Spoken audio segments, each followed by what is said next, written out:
Hey, what's up? This is Chosen, and we are on the test server. We can finally get you full context and full information to be able to grade the Holiday Fusion Champion that is going to be starting tomorrow. So we can go ahead and talk about the books required, the cooldowns, the base stats, and finally accurately, hopefully, predict how good this champion is going to be. So let's get into it.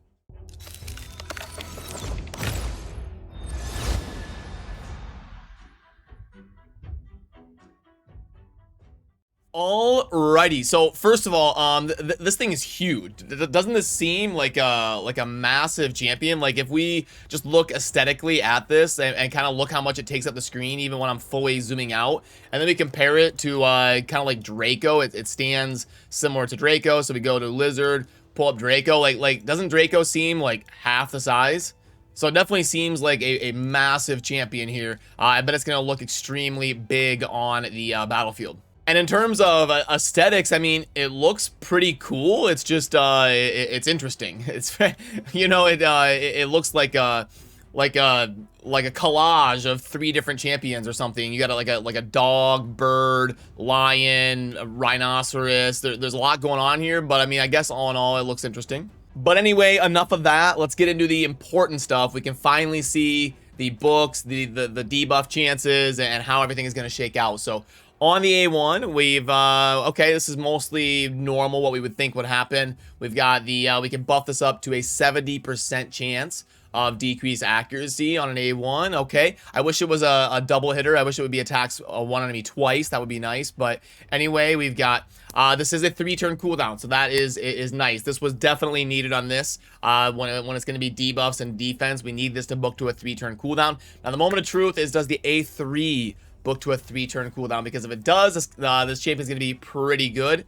We've got a 4-turn cooldown. Okay, like it would have been really good if both those abilities were 3-3, but it is an AoE veil that places a shield on this champion. Gosh, you know, like it almost could have been 3 turns, and it's not like the champion would be broken or something. So a little bit unfortunate that it is 4, but we've also got the passive pretty normal there. There's no books or debuff chance or anything. In terms of total books required, we've got 4, 6, and 3 is 9. Okay, so a lot, but literally half. Okay, last year's pick steal was 18 books required, so they've halved it and taken it to 9. So at least it's a little bit more realistic to get this champion fully booked and get the max potential out of it. Also worth noting that the damage is going to be scaling with defense, and we've got an HP of 20.1. The attack is completely irrelevant. It could be 0. It doesn't matter.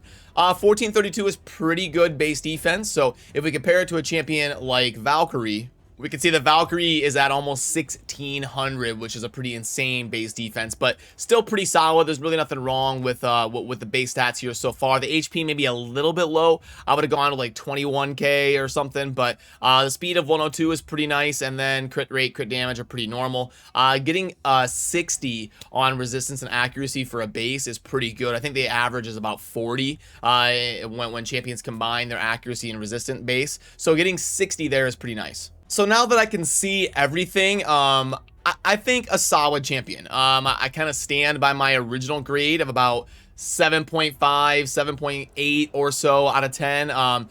Gonna be, you know, not one of the worst legendaries by any means, but definitely not one of the best. Just a solid champion that will have use in certain situations, especially with the decreased accuracy. That'll be really handy for resistance teams against things like Bommel. When you're trying to, you know, resist effects that are coming onto your team, that'll be super handy to have a basically permanent decreased accuracy in those boss fights and stuff like that. So definitely gonna have a niche in the game. It's just not gonna be like a Sify or Krisk or whatever, which is fine because you can't release the best champion in the game every single fusion. And since I am on the test server right now, let's go ahead and see what other new champions have been added here, and I'll get you a live first reaction. So we've got a Void Legendary for the Lizard. We've got Shogger. Okay, let's go. I have not seen these before, so you're getting my first kind of grading here. Attack one enemy, 50% chance of placing a sleep. Okay, all right, we've got the A2, can book to a 3-turn cooldown, attack everybody twice. I like that. We can book to 100% chance of first hit of placing a poison for 4 turns, second hit of defense break for 3 turns. That's That's pretty cool. I like it. I like it on the A2. This is a 4-turn cooldown, 1 enemy, and then 1 more at random. If they're under, we'll ignore all the unkillable, the block damage, and all that type of stuff. Grant an extra turn if kills an enemy. Also reset Venom Storm. Okay, so yeah, this champion could kind of snowball and do some fun things as a DPSer. What are the base stats? 13, pretty squishy with a super high base attack. Yeah, definitely a damage dealer. Okay. Passive, instantly attack enemies with the default whenever they receive damage from a poison, and the default has a chance to sleep them. Interesting. Okay. When hitting enemies under poison, heal by 10%. Okay. So getting a decent amount of defense is going to pair really well with that. And he's got a pretty decent 1134 base defense, because anytime we're going to be getting a heal that is not based off of our health, it makes the value of defense that much better, because the HP that's healed is going to be harder to remove. So lifesteal is really good on damage dealers that scale with the defense stat, like Tyrell. That's why he was so good back in the day for progressing accounts. You get him in speed plus lifesteal, and he's very tanky and healing himself up. And then that HP is tough to remove. So yeah, I think this is pretty cool. 33% in all battles. Okay. Yeah, this is a cool niche. I think this is an example of a well-designed champion that's got some fun snowball utility here. So I can dig this champ for sure. And looks like this is a new champ here, Glissy Soul Guide. This is pretty cool. I can get on board with this. I love the crown and the aesthetic going here of kind of the angelic look from the Sacred Order. Okay, cool. Base stats, we've got another high defense champion for sure. Okay. We got an A1, attack 1 enemy, 30% chance placing a freeze, also a debuff spread, 1 random debuff from the target placing in all enemies under freeze. I mean, that's quite the qualifier, but it is an A1. This is a default 3 turns. I like that. AoE, weaken, also steal a random buff from enemies under a freeze. Okay, so this could pair well with a Torment. We've got a high defense champion that pairs well and kind of goes with the freeze synergy, so kind of cool. Then we've got 4-turn cooldown, place a block debuffs on all allies. I love that. Also 60% chance of placing a freeze debuff on all enemies for 1 turn, and we can book that up to, it looks like an 80. Fill this champion is terminated by 15% for each freeze debuff placed by the skill. Okay, so it is a 4-turn cooldown, but there's a little bit of a snowball there, so it's like a 3.5-turn cooldown. And then we've got a passive. The champion skills cannot be put on cooldown. Okay, Warlord, we're looking at you. So maybe they're trying to come out with champions that can combat how insane Warlord is in the arena, and give you some options in terms of maybe building somebody to go against those Warlords. Cannot be put on cooldown. Whenever an enemy tries to put the champion skill on cooldown, or an ally skill on cooldown, place a freeze on that enemy. Also a 50% chance of denying the cooldown increase effect. The freeze, I was gonna say, actually, it would be nice if they made that cannot be resisted, and they're gonna do that. Freeze cannot be resisted and will not deny cooldown. Okay, I like it. That's pretty cool. We've got an aura of resist as well. So yeah, I can get on board with this too. I think this is definitely has a role in the game, and will definitely be fun in some situations, and maybe is an introductory option to starting to counter those warlords that we come across in the arena that are insanely tough to deal with. So it looks like that covers it for the legendaries that were added to my account here on the test server. Okay, very cool. We also, hopefully, we have the epics that are part of the fusion. I know we've got this one here that I already had selected, and then they showed them what they look like in the picture. There's the second one, and then the third one, and the fourth one. Those are, yeah, and those were the ones that were pictured that are going to be included. So let's go ahead and get a first live reaction to the kits here. So let's start with Broodlord. Okay, I like that. That's a StarCraft reference right there. Used to, for all of you Zerg players out there, remember the Broodlords and the Broodlings for sure. Okay, so we've got base stats. We've got a high defense, probably a defense scaling champion. Okay, nice. 1 enemy 2 times, I like that. 30%. We can book that up to 50. Placing provoke if target is under decreased speed. Okay, a little bit of a rough qualifier. Books with 3-turn cooldown, ally protection, then a block debuffs on that ally. So it's a single ally shield on this champion. That's kind of niche, a little bit too niche. We got an AoE stun. That is nice. Okay. And then the chance increases to 75% if they're under decreased speed. So could be a pretty decent AoE stun there on an epic. We got a passive whenever this champion is attacked or ally under project, 30% chance of placing. Oh, okay, so we'll get that out of the passive. I like that. Yeah, it was starting to look kind of underwhelming, but yeah, I like the synergy. The A3 and the passive really really bumped up the value of Broodlord here. Definitely an above average epic and can definitely be pretty good in the right team. Then we've got Umatoji. Okay, so definitely gonna be a DPSer for sure. Okay, attack one enemy 2 times, additional 20% chance of inflicting a critical hit. Okay, so hopefully this synergizes with the whole kit, because it's really weird when they do this with one ability, because you still have to build crit rate on them anyway. And then a champion is under Veil or Perfect Veil. Okay. Yep, okay. And, oh, no, wait, I saw 20% and I thought, oh, yep, there it is. Okay, 20% chance of inflicting critical hit. One enemy, each hit will ignore 20% of the target's defense. So probably going to hit pretty hard. I would need to know the multiplier.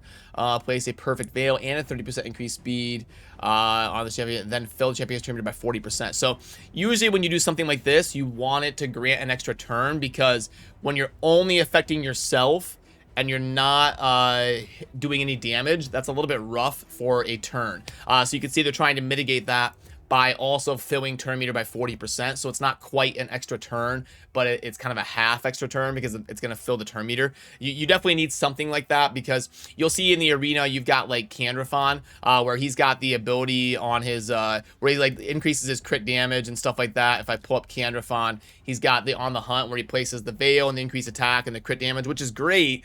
But he doesn't do any damage, and he doesn't help his allies at all. So you actually see a lot of times when people are auto teaming in the arena, they'll actually disable that, because they want him to either do damage or do something every turn.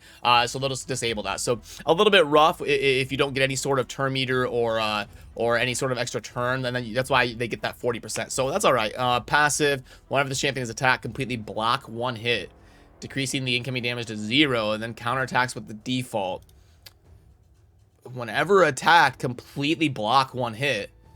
When attacked by a boss, decrease incoming damage by 50% instead before counterattacking. So in order to kill this champion, you're gonna have to have a multi-hitter, I guess, because whenever the but it's got a cooldown. Okay, it's got a 2-turn cooldown. Okay, that's kind of cool. So you know, unfortunately, when you've got a champion like Trunda with the A3, it's gonna hit you twice, so it would still nuke this champion down. But pretty good counter to those maybe in a defensive team where the other team goes first with a nuker that doesn't have a multi-hitter, like Candrafon, actually, that we just had pulled up. Candrafon, I think he just has a single nuke. So you've got, yeah, attack all enemies. So in something like that, she would just completely negate the damage because it's not a multi-hitter. So I mean, that's interesting. It's kind of a cool mechanic.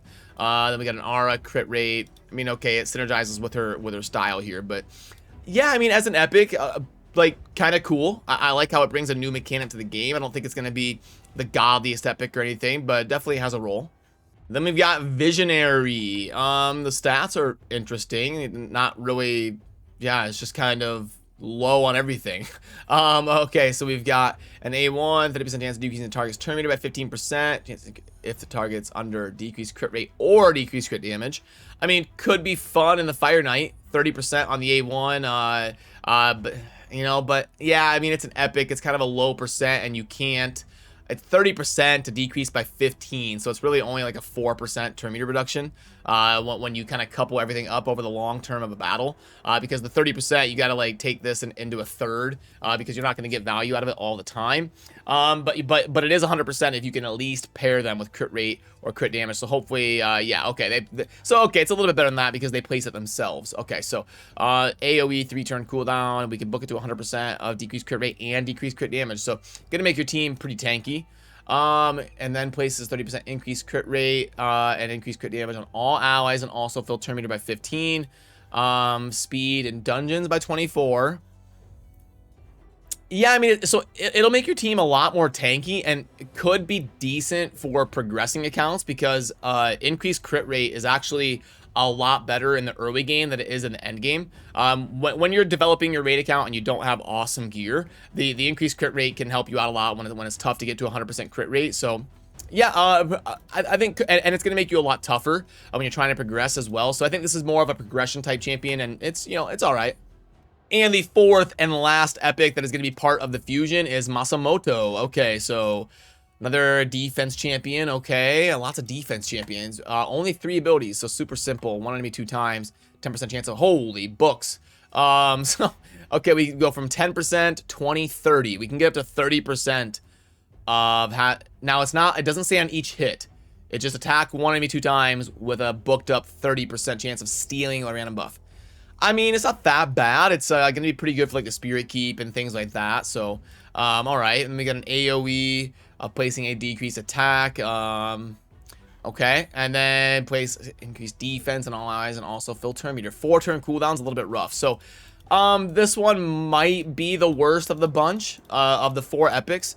So, I mean, you know, an average epic, maybe slightly above average. Remember, we've got like 250 epics in the game, so you can be the 100th best epic and be above average. So, I mean, he's probably you know, around there. He's all right, just nothing super incredible. And then it looks like we've got maybe 2 or 3 other champions here that were added. So let's go through them really quickly. They're rares, so I won't review each one for 5 minutes or anything. But let's just see if any of these rares are decent at all. Ordinator, place freeze on an A1. That's not bad. And this is Dark Elves. Kind of looks like an orc or a dark elf.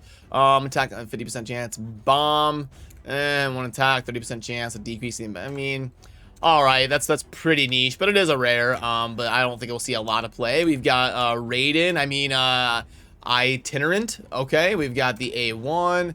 30% chance of placing a leech for 2 turns. Okay, not bad. A1 leech on a rare. With 3-turn cooldown. AOE. Chance of placing the little version of the decreased speed. Also place increased speed on this champion if critical. I mean, you know, not bad if he hits hard. He's got a pretty decent attack for a rare.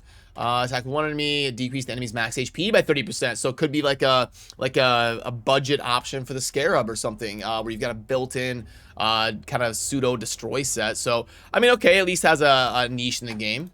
And then we've got Castigator. Alrighty.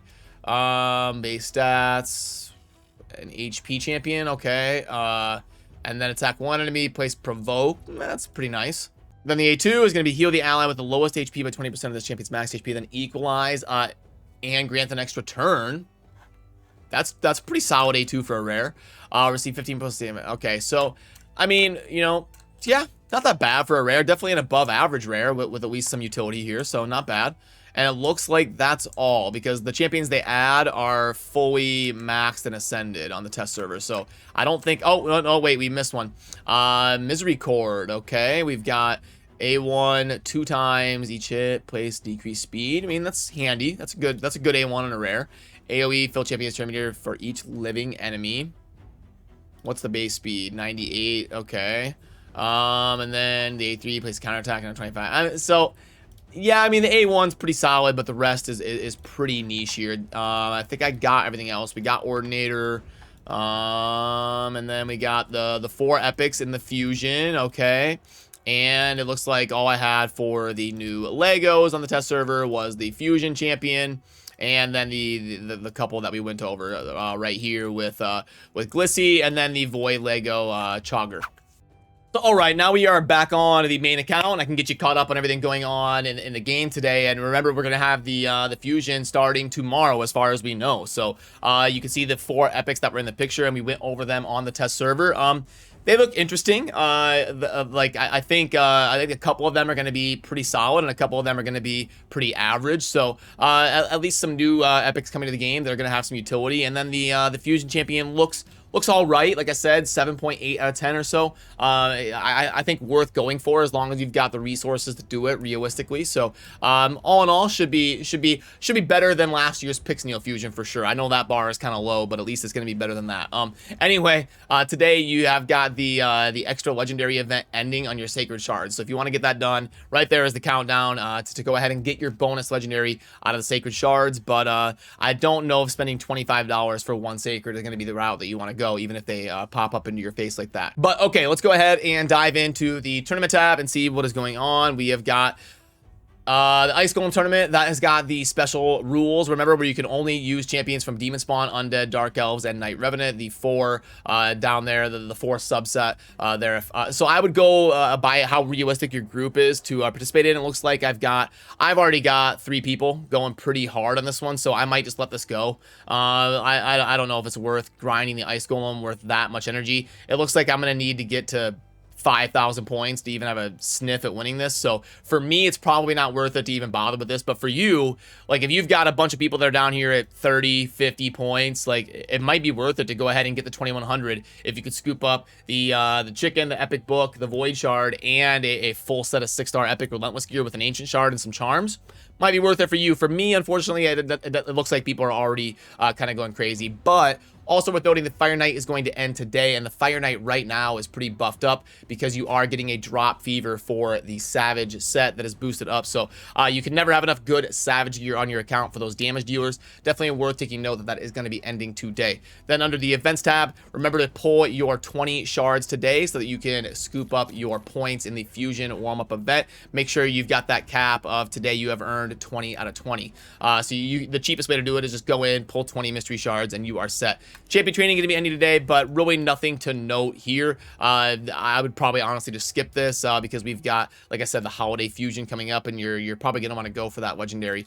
Dungeon Divers has already ended, so nothing super noteworthy right there. Then if we pop into the shop, we can take a look if there's anything worth mentioning today. What is that? 32 of the brews. Okay, and then we've got 4 and 2 on the tomes. So 4, 2. And then we've got 3 and 1 on the chicken. So 3 and 1. Okay, 2.24. So there's no shards in it, unfortunately. So it's not one that I love, but it's all right, especially for beginner players. It's just not awesome. You don't want to spend $25 on one sacred, in my opinion, unless you are just an uber whale. But for 98, 99% of you, I would say this offer is not a recommend from me. And then $10 for rare gear is probably also not a recommend from me. So hopefully we get some better offers as we head into tomorrow with the Fusion launching. It's supposed to launch on Thursday, December 16th is what they told us last week. So that should be launching tomorrow, and hopefully we'll get some better offers because we haven't seen anything super great in the shop for probably about 10 to 15 days or so.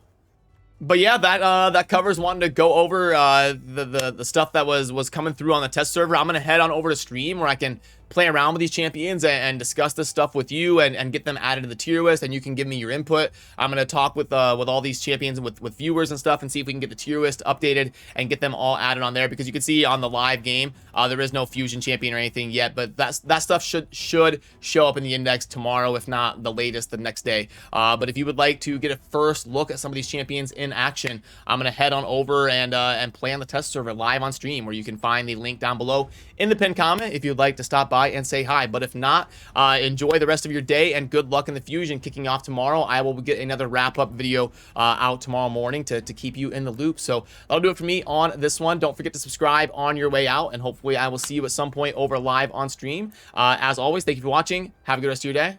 Peace.